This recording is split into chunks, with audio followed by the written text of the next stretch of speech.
Esse é o João das Nuvens, dono de um restaurante. O João está preocupado com um problema que está acontecendo no seu restaurante.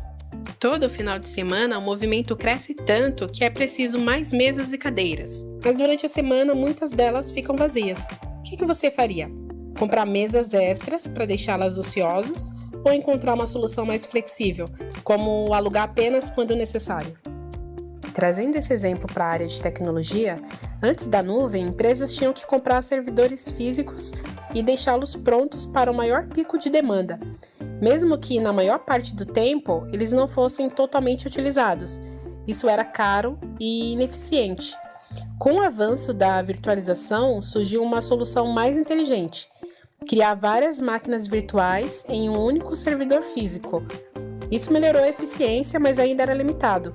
Você precisava gerenciar os servidores manualmente. Foi aí que surgiu a computação em nuvem. E em 2016, a AWS lançou o EC2, Elastic Compute Cloud, um serviço que transformou essa ideia em algo acessível e escalável. Mas o que é exatamente o EC2? É isso que vamos explorar agora. Pense no EC2 como um apartamento de aluguel. Você não precisa comprar o prédio inteiro. Pode alugar o espaço que precisa, pelo tempo que quiser, e até escolher o tamanho do apartamento. Ou, no caso da EC2, o tamanho da máquina virtual, o que melhor atende suas necessidades. Dessa forma, o EC2 permite criar máquinas virtuais na nuvem de forma simples e sob demanda. Você escolhe o sistema operacional, por exemplo, Linux ou Windows, a quantidade de memória e CPU e até o tipo de armazenamento que deseja usar. O diferencial do EC2 é a elasticidade. Você pode criar ou desligar máquinas virtuais sempre que precisar, pagando apenas pelo tempo de uso. Isso é ideal para lidar com picos de tráfego ou projetos que crescem aos poucos. No contexto de Kubernetes, por exemplo, o EC2 é o nó onde os pods e containers rodam. É uma base sólida e confiável para que essas aplicações em containers funcionem de forma eficiente. Isso significa que, mesmo quando falamos de tecnologias modernas, como Docker, Kubernetes, o EC2 continua relevante. Ele fornece a infraestrutura para aplicações modernas e tradicionais, de forma flexível e escalável. Mas onde realmente o EC2 brilha? Aqui estão alguns exemplos práticos. Hospedagem de aplicativos e sites que precisam de alta disponibilidade, processamento de dados como relatórios financeiros ou análises científicas, treinamentos de modelos de machine learning, especialmente com instâncias otimizadas para GPU, e ambientes de teste e desenvolvimento, onde você pode criar e destruir máquinas de forma rápida. Outro ponto importante é que o EC2 oferece diferentes tipos de instâncias para diferentes necessidades. Por exemplo, instâncias gerais para tarefas do dia a dia, instâncias otimizadas para memória ou armazenamento para banco de dados, e até instâncias de baixo custo, como as instâncias Spot, para economizar em projetos temporários.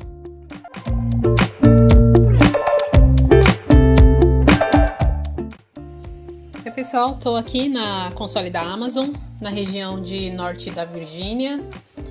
O objetivo desse vídeo é demonstrar a criação de uma máquina EC2. Então, eu vou criar uma máquina virtual, o EC2, dentro de um servidor físico que está lá no data center da Amazon. Aqui na minha tela eu tenho já alguns serviços que eu acessei recentemente, mas se você estiver acessando o EC2 a primeira vez, ele não vai aparecer aqui. E aí você pode buscar pela barra de pesquisa, é só digitar EC2. Ele vai cair aqui na tela do serviço, a gente tem bastante informação. Aqui no menu da esquerda ele traz algumas configurações que a gente pode fazer no EC2. Então ele tem aqui a opção de AMIs, que são imagens, de armazenamento, que é um EBS, parte de redes, load balancer, autoscaling também. A gente não vai entrar nesses detalhes hoje, mas o importante aqui é a gente conseguir executar uma instância. Então aqui a gente tem um botão laranja chamado Launch Instance, ou executar instância, se tiver em português, pode clicar em cima. E aqui a gente vai colocar algumas informações. Tem bastante coisa aqui, mas a gente não precisa focar em todas elas, são muitas opções. Aqui é só uma demonstração de como criar a máquina, não vou focar nos aspectos de segurança também. Então, aqui a gente pode colocar um nome que a gente achar melhor, eu vou colocar como server 01. Descendo um pouquinho mais, importante que a gente escolha a imagem, então eu vou escolher uma imagem aqui do Windows, que depois a gente vai fazer uma conexão nessa máquina. Ele vai carregar aqui para mim algumas imagens que existem disponíveis do Windows, né? E a gente, como tá rodando aqui o Free Tier, se você não sabe o que é Free Tier, eu vou deixar um link na descrição comentando, mas são opções aqui, níveis que a gente tem gratuito na Amazon. Então, por exemplo, esse 2 a gente pode rodar até 750 horas de máquina virtual. Então, tem algumas imagens aqui que estão disponíveis. Pode escolher a Server 2019, pode ser a Base, ela também está elegível a Free Tier, significa que a gente não vai ser cobrado. Ele vai carregar aqui algumas opções, ok? Ele traz aqui o ID da AMI que a gente vai usar, da imagem. Pode descer um pouquinho mais. E aqui são os tipos de instância que a gente pode escolher. Eu vou deixar aqui como T2 Micro. Também está disponível como Free Tier. Então aqui não vou mudar nada. E essa máquina aqui ela tem a configuração de rodar um vCPU e 1 GB de memória. Aqui é importante a gente gerar um novo par de chaves, porque a gente vai precisar dessa chave para poder autenticar e gerar uma senha para a gente poder conectar na nossa instância. Então pode criar um novo par de chaves, pode dar um nome que você preferir.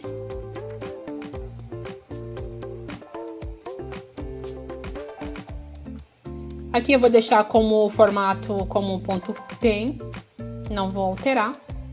E aqui também é RSA, o tipo do par de chaves. Pode clicar em criar par de chaves.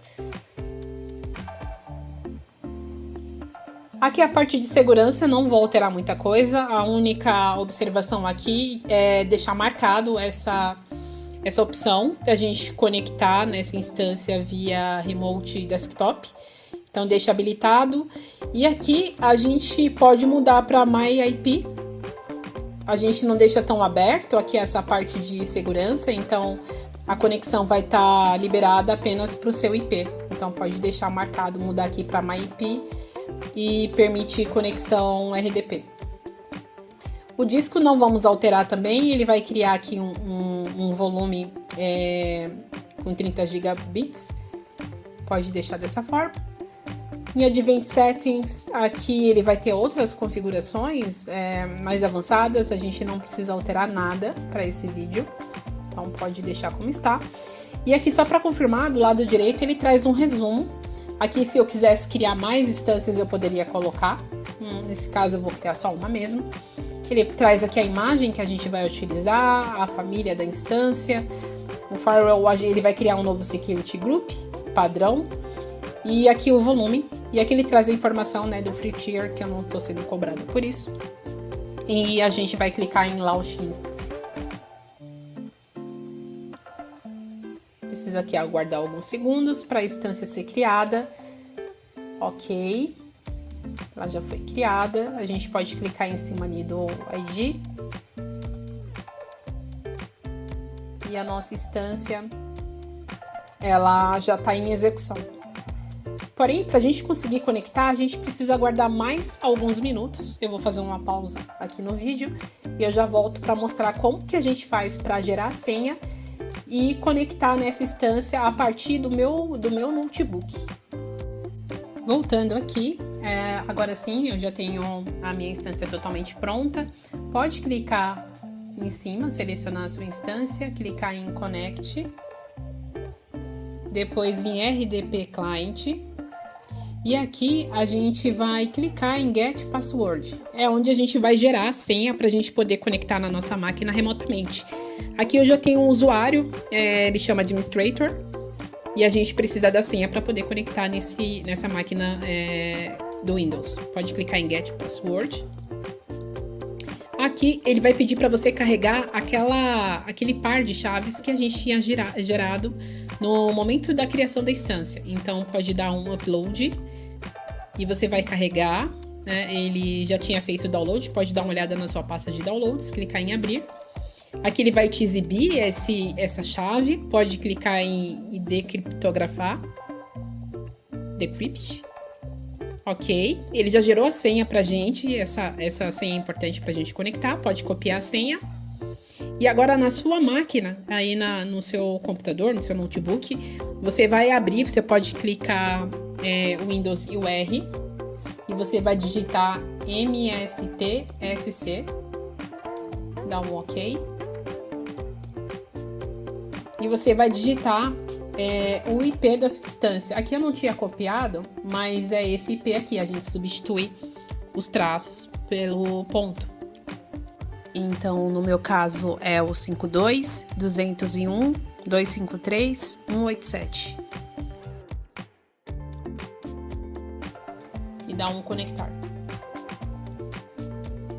Aqui ele vai iniciar, ele está me pedindo já o nome do usuário, administrador, né? Então eu vou digitar aqui administrator.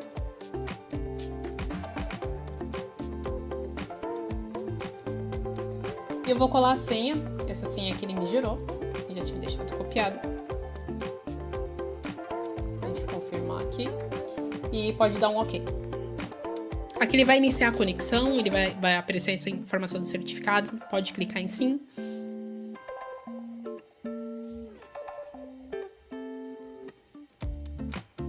E aqui a gente já começa a conexão, então a primeira vez que eu estou logando, ele vai configurar o perfil.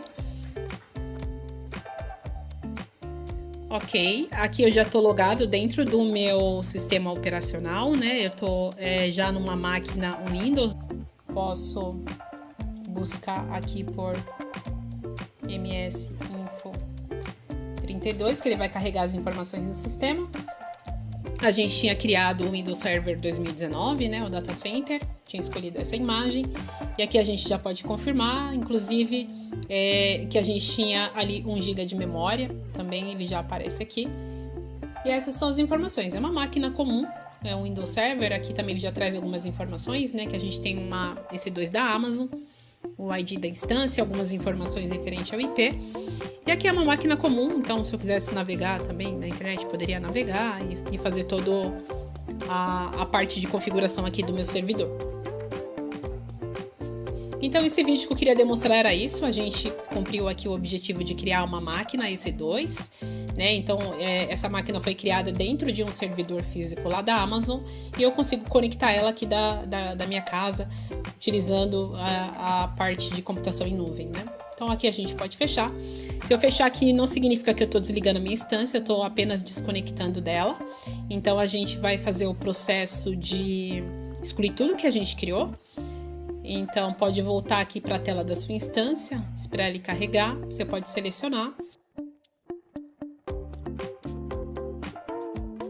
A gente vem em instância state e pode selecionar a instância que você quer desligar e você vai clicar em terminate ou terminar, porque essa opção é a que de fato vai excluir essa máquina e a gente não vai deixar ela rodando, por mais que esteja ali no nível de free share. É bom economizar essas horas que a gente tem para fazer os testes. Aqui ele vai entrar no status de shutdown, então vou esperar aqui aguardar um pouco até que ele apareça como terminate. Enquanto ele vai carregando aqui, a gente vai destruir também o par de chaves que eu tinha criado para conectar nessa instância. Pode clicar aqui em Key Pairs, do lado esquerdo. Seleciona as chaves, Actions e Delete. E aí confirma digitando Delete. Ok, volto lá só para confirmar se a minha instância está como no status de terminate, ok. Já consigo ver aqui que a instância foi encerrada e esse vídeo é isso, pessoal. Até o próximo. Resumindo, nesse vídeo falamos sobre a evolução das máquinas virtuais, desde servidores físicos até a computação em nuvem, o que é o EC2 e como ele facilita a criação de máquinas virtuais, o papel do EC2 no contexto de containers, servindo como base para tecnologias modernas, como o Kubernetes, casos de uso prático, mostrando a flexibilidade do serviço para diferentes necessidades, e como criar uma EC2 na AWS. Pessoal, sem dúvida, o EC2 é uma ferramenta poderosa para quem quer entender sobre infraestrutura cloud. Seja para aprender, desenvolver ou testar, é uma base muito importante quando falamos de computação em nuvem. Se você quiser explorar mais sobre EC2 ou outras tecnologias de cloud computing, não esquece de se inscrever no canal, de curtir e compartilhar. Até o próximo vídeo!